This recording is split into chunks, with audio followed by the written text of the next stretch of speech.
അങ്ങനെ ഈ സിനിമ തുടങ്ങുമ്പോഴത്തേക്കിനും നമ്മളെ കാണിക്കുന്നതെന്ന് വെച്ചാൽ നായകനായിട്ടുള്ള നിക്കാണെങ്കിൽ അവൻ്റെ മക്കളായിട്ടുള്ള മാർസിൻ്റെയും അതുപോലെ തന്നെ നെസ്ലയുടെയും കൂടെ ഒരു കാറിൽ പോകുന്നതായിരുന്നു. ആ പോകുന്ന വഴിക്കാണെങ്കിൽ അവൻ അവൻ്റെ ഭാര്യയായിട്ടുള്ള മാഗിയുടെ കൂടെയുള്ള സന്തോഷകരമായിട്ടുള്ള ജീവിതങ്ങളൊക്കെ ഇങ്ങനെ മനസ്സിൽ ഓർമ്മ വന്നുകൊണ്ടിരിക്കും. പെട്ടെന്നാണ് അവനാണെങ്കിൽ അവൻ്റെ ഭാര്യയുടെ ഹെർട്ടിൻ്റെ പ്രോബ്ലത്തെ പറ്റിയും കൂടെ മൈൻഡിലേക്ക് വരുന്നത്. അതെല്ലാം കഴിഞ്ഞ് അവർ ആശുപത്രിയിലേക്ക് ചെല്ലും. അവൻ്റെ ഭാര്യയായിട്ടുള്ള മാഗിയാണെങ്കിൽ സർജറിക്ക് വേണ്ടി ആശുപത്രി വെയിറ്റ് ചെയ്യുമായിരുന്നു. അവർ കുറേ നേരം സന്തോഷത്തോടു കൂടി അവളെ ചെലവഴിച്ചുകൊണ്ടിരിക്കും. മാഗി ഇല്ലാത്തതുകൊണ്ട് തന്നെ നിക്കിനാണെങ്കിൽ ഈ വീട്ടുകാരെയും ജോലിക്കാരെയും കൂടി ഒരുമിച്ച് കൊണ്ടുപോകാൻ വേണ്ടി പറ്റുന്നില്ലായിരുന്നു. അങ്ങനെ അവനാണെങ്കിൽ ഒരു ഹ്യൂമനോട്ട് റോബോട്ടിനെ മേടിക്കാൻ വേണ്ടി തീരുമാനിക്കും. അവിടെ നല്ല തിരക്കുണ്ടായിരുന്നതുകൊണ്ട് തന്നെ ഇടയ്ക്കാണെങ്കിൽ ഇസ്ലാനെ അവൻ്റെ കയ്യിൽ നിന്ന് മിസ്സായി പോകും. ഇവൻ പേടിച്ച് അവിടെ എല്ലാം അന്വേഷിച്ചുകൊണ്ടിരിക്കുമ്പോഴാണ് റോബോട്ടായിട്ടുള്ള ആലീസ് ആണെങ്കിൽ ഇസ്ലാനെയും കൊണ്ട് അവൻ്റെ അടുത്തേക്ക് വരുന്നത്. അങ്ങനെ ഇസ്ലയുടെ നിർബന്ധവും കൂടെ ആകുമ്പോഴത്തേക്കും അവനാണെങ്കിൽ ആലീസിനെ തന്നെ മേടിക്കാൻ തീരുമാനിക്കും. ആലീസുമായിട്ട് വീട്ടിൽ ചെന്ന ശേഷമാണെങ്കിൽ അവനെ അത്ഭുതപ്പെടുത്തിക്കൊണ്ട് തന്നെ ആലീസ് സ്പീഡ് ജോലികളും കാര്യങ്ങളും എല്ലാം ചെയ്യാൻ തുടങ്ങും. പിന്നീട് വൈകുന്നേരം ആകുമ്പോഴത്തേക്കിനും ഡിന്നറിന് സ്പെഷ്യൽ ഫുഡൊക്കെ ഉണ്ടാക്കി കൊടുക്കും. അപ്പോഴാണ് ഇസ്ല പറയുന്നത് അതിനാണെങ്കിൽ അവൾ അമ്മ ഉണ്ടാക്കുന്ന അതേ ടേസ്റ്റ് ഒന്നും ഇല്ലെന്ന്. അങ്ങനെ ആലീസ് പറയും ഇനി തൊട്ട് വേറെ റെസിപ്പിയൊക്കെ ഉണ്ടാക്കാമെന്ന്. അന്ന് വൈകുന്നേരം ഇസ്ലയാണെങ്കിൽ കിച്ചണിൽ നിന്ന് ഒരു സാധനം എടുക്കാൻ വേണ്ടി ഇങ്ങനെ കയറാൻ നേരത്ത് താഴേക്ക് വീഴും. പാത്രമെല്ലാം താഴെ വന്ന ശബ്ദം കേട്ട് നിക്കാണെങ്കിൽ ഓടി വന്ന് നോക്കുമ്പോഴത്തേക്കിനും ആലീസ് ആണെങ്കിൽ ഇസ്ലേനെ പിടിച്ചുകൊണ്ടിരിക്കുന്നതാണ് കാണുന്നത്. ഇസ്ലയോട് എന്തെങ്കിലും പറ്റിയെന്ന് ചോദിക്കുമ്പോഴത്തേക്കിനും അവൾ പറയും കുഴപ്പമില്ല, അവൾ വീഴാൻ നേരത്ത് ആലീസ് ഓടി വന്ന് പിടിച്ചെന്ന്. പിന്നീട് നിൽക്കി നോക്കുമ്പോഴത്തേക്കിനും ആലീസിൻ്റെ കാലിൻ്റെ ഒരു കുപ്പിച്ചിരിൻ്റെ ഭാഗം തുളഞ്ഞ് കയറിയിട്ടുണ്ടായിരുന്നു. നിക്ക് അവളോട് അതിനെപ്പറ്റി ചോദിക്കുമ്പോഴത്തേനും അവൾ പറയും അതൊന്നും കുഴപ്പമില്ലെന്ന്. പിന്നീട് നിക്ക് ആലീസിൻ്റെ മുറി പോയി നോക്കുമ്പോഴത്തേക്കിനും അവളാണെങ്കിൽ ആ മുറി ബാൻഡേജ് ഒടിച്ചുകൊണ്ടിരിക്കുമായിരുന്നു. നിക്ക് ഉടനെ തന്നെ അവൾക്ക് അവൻ്റെ ഭാര്യയുടെ കുറേ ഡ്രസ്സെല്ലാം ഇടാൻ വേണ്ടി കൊടുത്ത ശേഷം തിരിച്ച് പ്രോഗ്രാമേഴ്സിൻ്റെ അടുത്തോട്ട് വല്ലതും പോകണമെന്ന് ചോദിക്കും. പക്ഷെ അവൾ പറയും ഇത് വലിയ പ്രശ്നമുള്ള കാര്യമല്ലെന്ന് പറഞ്ഞ് ആ ബാൻഡേജ് ഊരി കാണിക്കുമ്പോഴത്തേക്കിനും ആ മുറിവെല്ലാം മാഞ്ഞിട്ടുണ്ടായിരുന്നു. പിറ്റേന്ന് നിൽക്കുകയാണെങ്കിൽ ഫാമിലിയായിട്ട് മാഗിയുടെ അടുത്തേക്ക് പോകും. അവിടെ ചെല്ലുമ്പോഴത്തേക്കും മാഗിക്ക് പുതിയ റോബോട്ടിനെ കാണിച്ച് പരിചയപ്പെടുത്തി കൊടുക്കും. എന്നിട്ട് അവരുടെ മകളുടെ സെലക്ഷനാണെന്നൊക്കെ പറയും. പിന്നീട് നിൽക്കുകയാണെങ്കിൽ അവൻ വർക്ക് ചെയ്യുന്ന കൺസ്ട്രക്ഷൻ കമ്പനിയിലേക്ക് ചെല്ലും. അവിടെ വെച്ചാണ് അവൻ്റെ ബോസ് കുറേ പുതിയ ആൾക്കാരെ കൺസ്ട്രക്ഷൻ സൈറ്റ് കാണിക്കാൻ കൊണ്ടുവരുന്നത് ഇവർ ശ്രദ്ധിക്കുന്നത്. പിന്നീട് ബോസ് ഇവനെ വിളിച്ചിട്ട് ഇവനോട് മാത്രം ഒരു രഹസ്യം പറയും. അവിടുത്തെ വർക്കേഴ്സിനെല്ലാം പിരിച്ചു വിട്ട ശേഷം പുതിയ റോബോട്ടുകൾ ജോലിക്ക് വെക്കാൻ തീരുമാനിച്ചേക്കുവാന്നും. പക്ഷേ ഇവൻ്റെ മാത്രം ജോലി പിരിച്ചു വിടുന്നില്ല, കാരണം മാഗിയുടെ കണ്ടീഷനൊക്കെ കൊടുത്തിട്ടാണെന്നും പറയും. പിറ്റേന്ന് മാഗിയുടെ സർജറി ദിവസമായിരുന്നു. അന്ന് ഫാമിലി എല്ലാവരും മാഗിനെ കാണാൻ വേണ്ടി ചെല്ലും. അന്നേരമാണ് മാഗി അവരോടെല്ലാം വെളിയിൽ പോയിട്ട് ഇവർക്ക് റോബോട്ടിനോട് തനിയെ സംസാരിക്കണമെന്ന് പറയുന്നത്. അങ്ങനെ അവളാണെങ്കിൽ ആലീസിനോട് പറയും ഇവൾ അഥവാ സർവൈവ് ചെയ്തില്ലെങ്കിൽ ഇവളുടെ ഹസ്ബൻഡിൻ്റെ നിലവിൽ നോക്കണം, അവൻ ഗ്യാരേജിൽ ഇരുന്ന് വെള്ളം അടിക്കുന്ന ഒരു പരിപാടിയുണ്ട്, അതെങ്ങനെയും തടയണമെന്നൊക്കെ. പക്ഷേ ആലീസ് പറയും പ്രൈമറി ഓണറിൻ്റെ കമാൻഡിനെതിരെ ഒന്നും ചെയ്യാൻ പറ്റത്തില്ലെന്ന്. അന്നേരമാണ് മാഗി പറയുന്നത് ഇവൾ ശരിക്കും ഹ്യൂമൻസിൻ്റെ ഇമോഷൻസ് സെൻസ് ചെയ്യാൻ പറ്റുന്ന റോബോട്ടല്ലേ, അതുകൊണ്ട് അത് സെൻസ് ചെയ്ത് അവൻ എപ്പോഴും ഹെൽപ്പായിട്ടൊക്കെ ഇരിക്കണമെന്ന്. ഇതേ സമയത്ത് നിക്കിനെ ഡോക്ടറെ അങ്ങോട്ട് വിളിച്ച് സർജറി പോസ്റ്റ് പോൺ ചെയ്യാൻ പോകുന്നുള്ള കാര്യം പറയും. നിക്ക് അതിനെപ്പറ്റി ചോദിക്കുമ്പോഴത്തേന് ഡോക്ടർ പറയും കാലാവസ്ഥയൊക്കെ കാരണം ഹെർട്ട് ട്രാൻസ്പോർട്ടേഷൻ ഇപ്പോൾ സാധ്യമാകത്തില്ലെന്ന്.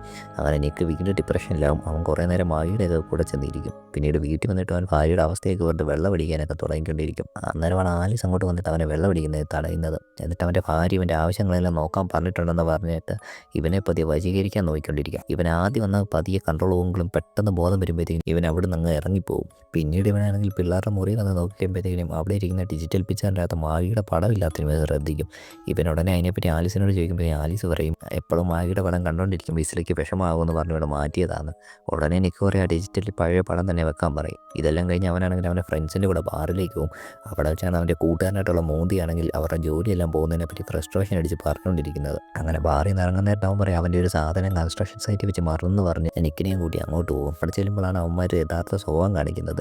അവിടെ ഉണ്ടായിരുന്ന കണ്ടെയ്നറെല്ലാം റോബോട്ടിക് ലേബേഴ്സിനെ വെച്ചിട്ടുണ്ടായിരുന്നു. അതിൻ്റെ സേഫ്റ്റി ബോസ് ഏൽപ്പിച്ചേക്കുന്ന നിക്കിനെയായിരുന്നു. അതുപോലെ തന്നെ ആ കണ്ടെയ്നറുടെ പാസ്വേഡ് എന്ന് പറഞ്ഞാൽ നിക്കിൻ്റെ മകളുടെ ബർത്ത്ഡേ ഡേറ്റ് വരുന്നത്. കാരണം ഇതറിയാവുന്ന മോണ്ടിയാണെങ്കിൽ നേരെ പോയി ആ പാസ്വേഡ് അയച്ച ശേഷം അവിടെ ഇരിക്കുന്ന റോബോട്ടുകളെല്ലാം തല്ലി അടിച്ചിടാൻ തുടങ്ങും. ഇതാണെങ്കിൽ നിക്ക് തടയാൻ ശ്രമിക്കുമ്പോഴത്തേന് കൂടെയുള്ളവരെല്ലാം നിക്കിനെ പിടിച്ചു വെക്കുകയും ചെയ്യും. നിക്ക് ഉടനെ തന്നെ ഇവിടെ എല്ലാം CCTV ഉള്ള കാര്യം പറയുമ്പോഴത്തേനും മോന്തി പറയും അങ്ങനെയാണെങ്കിൽ ഉടനെ തന്നെ അതും ക്ലിയർ ചെയ്തേക്കാന്ന് പറഞ്ഞ് അവരാണെങ്കിൽ ആ തെളിവുകളെല്ലാം ക്ലിയർ ചെയ്യും. തിരിച്ച് വീട്ടിൽ വന്ന ശേഷം അവനാണെങ്കിൽ കുളിച്ചുകൊണ്ടിരിക്കുമ്പോഴത്തേക്കിനും അങ്ങോട്ട് ആലീസ് കയറി വരും അവന് ടവൽ കൊടുക്കാൻ വേണ്ടി. അങ്ങനെ ടവൽ മരിച്ച ശേഷം നിൽക്കുകയാണെങ്കിൽ അവളോട് ഇറങ്ങി പോകാൻ വേണ്ടി പറയും. പക്ഷെ അവൾ പോകാതിരിക്കും. അവൾ പറയും ഇപ്പോൾ ഭാര്യ ഇല്ലാത്തപ്പോഴുള്ള വിഷമം തീർക്കാൻ വേണ്ടി ഇവള് അവനെ സാറ്റിസ്ഫൈ ചെയ്തോളാണ്. ഇവൻ ആദ്യമൊക്കെ സമ്മതിക്കാതിരിക്കും. പക്ഷെ അവളാണെങ്കിൽ അവനെ നിർബന്ധിച്ച് അങ്ങോട്ട് എടുത്ത് കണ്ണെല്ലാം പൊത്തിയ ശേഷം അവനുമായിട്ട് ബന്ധപ്പെടും. പിറ്റേ ദിവസം രാവിലെ എഴുന്നേൽക്കുമ്പോഴത്തേക്കിനും നിക്കിനും ഇതിൻ്റെ കുറ്റബോധമൊക്കെ ഉണ്ടായിരുന്നു. അവനാണെങ്കിൽ ആലിസിനോട് പറയും ഇന്നലെ പറ്റിയ അബദ്ധം ഇനി ജീവിതത്തിലൊന്നും പറ്റില്ല, ശരിക്കും രണ്ടുപേരും ബന്ധപ്പെടുക എന്ന് പറഞ്ഞാൽ അവർ തമ്മിൽ ഒരു ഇമോഷണൽ കണക്ഷനൊക്കെ വേണമെന്ന്. പക്ഷേ ആലീസ് തിരിച്ച് ചോദിക്കുന്നതെന്ന് വെച്ചാൽ അവൾക്ക് അവനെ തൃപ്തിപ്പെടുത്താൻ സാധിച്ചില്ലെന്ന്. ഉടനെ ദേഷ്യം വന്നു നിക്ക് പറയും ഇനി മേലാൽ ഇങ്ങനത്തെ ഒരു സംഭവം ഒന്നും ഉണ്ടായേക്കില്ലെന്ന്. പിന്നീട് അവൻ കൺസ്ട്രക്ഷൻ സൈറ്റിൽ ചെല്ലുമ്പോഴത്തേക്കിനും അവിടെ റോബോട്ടെല്ലാം താർന്നതിനെ പറ്റി ബോസ് ഇവനോട് ചോദിച്ചുകൊണ്ടിരിക്കും. ഇവനാണെങ്കിൽ ഹോസ്പിറ്റലിലായിരുന്നെന്ന് കള്ളം പറയുമ്പോഴത്തേക്കിനും ബോസ് ചോദിക്കും ആ പാസ്വേഡ് ആണെങ്കിൽ ഇവന് മാത്രം അറിയാവുന്നതല്ലെന്ന്. അപ്പോഴത്തേനും ഇവൻ പറയും ഇവൻ്റെ കൊച്ചിൻ്റെ ബർത്ത്ഡേ അറിയാത്തതായിട്ട് ഇവിടെ ആരും ഇല്ലല്ലോ എന്ന്.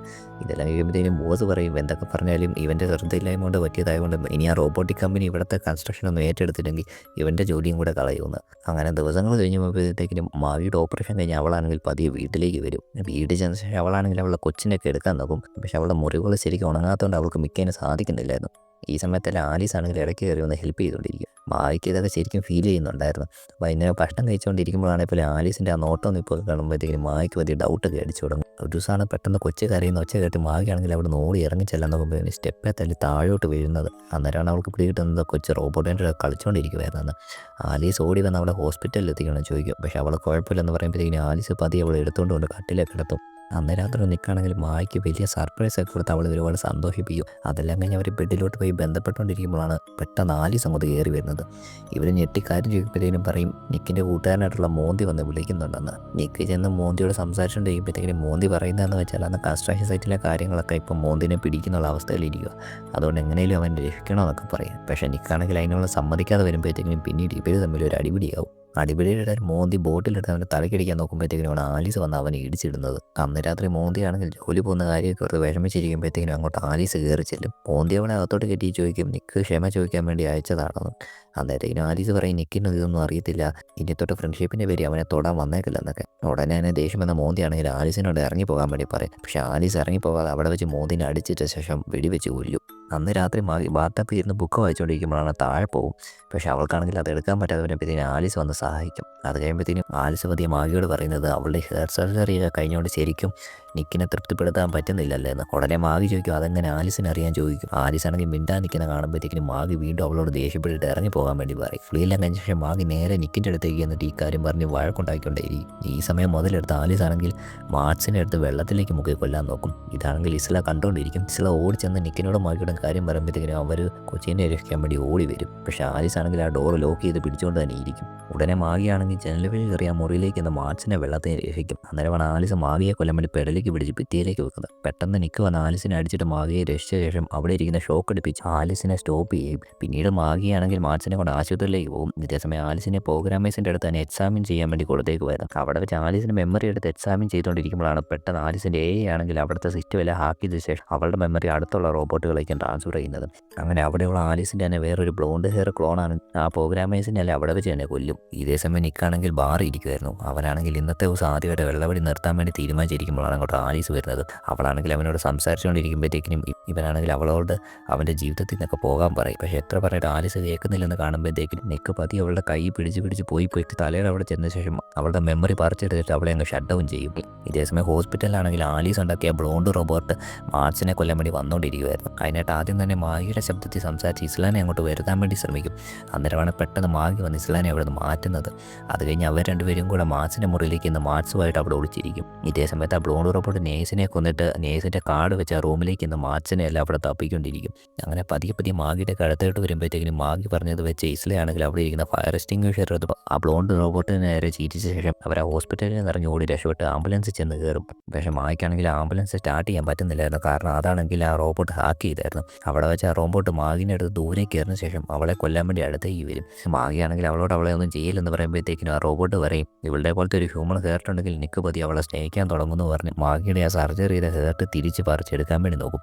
അന്നേരമാണ് നിക്ക് ദൂരെ നിന്ന് കാർ ഓടിച്ച് വരുന്നത്. പിന്നെ കാണുമ്പോഴത്തേക്കിനും മാഗിയാണെങ്കിൽ ആ റോബോട്ടിനെ തള്ളി ഫ്രണ്ടിലേക്ക് ഇടും. ഉടനെ നിക്ക് റോബോട്ടിനെ ഇടിച്ച് തെറിപ്പിച്ച് ഒരു കാറിലേക്ക് കൂട്ടി ഇടിപ്പിക്കും. പിന്നീട് ബോധം കെട്ട നിക്കിനെയാണെങ്കിൽ പതിയെ ചെന്ന് മാഗി രക്ഷിച്ചെടുക്കുമ്പോഴത്തേക്കുമാണ് ആ തീയുടെ അകത്തുനിന്ന് വീണ്ടും റോബോട്ട് വന്നിട്ട് അവളെ കൊല്ലാൻ വേണ്ടി നോക്കുന്നത്.